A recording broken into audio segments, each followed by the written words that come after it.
জীবনের শুরুতে বেশ আগ্রহ ছিল, আগ্রহ নিয়ে বেড়াতে বেরিয়ে যেতাম বহু দূর দূর। তো বেরিয়েছি, কিন্তু এখন আর সেই ইচ্ছে নেই। এখন বেশ বাড়ির পাশে দীঘা হয়েছে, দীঘার মন্দির জগন্নাথ ধাম, সেও বেশ সুন্দর।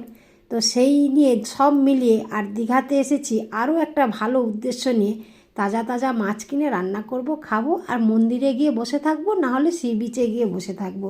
এটাই আমার উদ্দেশ্য। তো দুজনে বাজার করতে চলে এসেছি দীঘার বাজারে।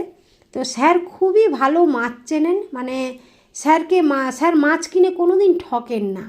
আর আমি প্রায়শই মাছ কিনে ঠকে যাই, এত ভালো উনি মাছটা চেনেন। তো একটা বড় ইলিশ নিয়ে নিয়েছেন, এটা পরিষ্কার চলছে। এর আগে কিছুটা পার্সেও উনি নিয়ে নিয়েছেন। সত্যি বলছি, পার্সে যেমনই সস্তা তেমনই তাজা। 250 টাকা কিলো নিয়েছে পার্সে, যে পার্সে আমরা কলকাতাতে 500 থেকে 600 টাকার কমে পাইই না, কোনো দিনই পাই না। তো সেই মাছ এখানে 250 টাকা করে। ইলিশও অনেকটাই কম দাম, শুধু কম দাম নয়, সেরকমই তাজা। তো মাছগুলো কেটে নিয়ে হলিডে হোমে ফিরে যাব। তো এবারে হলিডে হোম নেওয়ার একটাই আমাদের উদ্দেশ্য, এই নিজে হাতে রান্না করে খাবো। আমরা তো খুবই তেল মশলা খাই না বললেই চলে।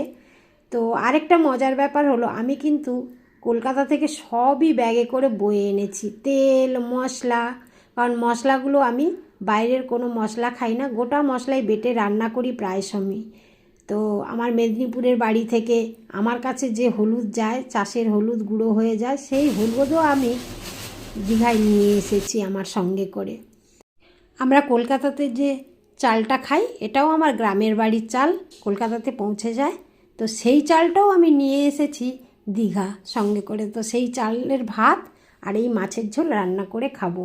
এতে কিন্তু আমি খুবই আনন্দ পাই। অনেকে ঘুরে বেড়িয়ে সারাদিন করে গাড়ি জার্নি করে আনন্দ পায়। আমি কিন্তু এই বেড়াতে এসে, বিশেষ করে দীঘা পুরীতে গেলে, আমি বাড়ি থেকে সব কিছু বয়ে নিয়ে গিয়ে রান্না করে খাই। আর সন্ধেবেলা একটু সি বিচে বসলাম।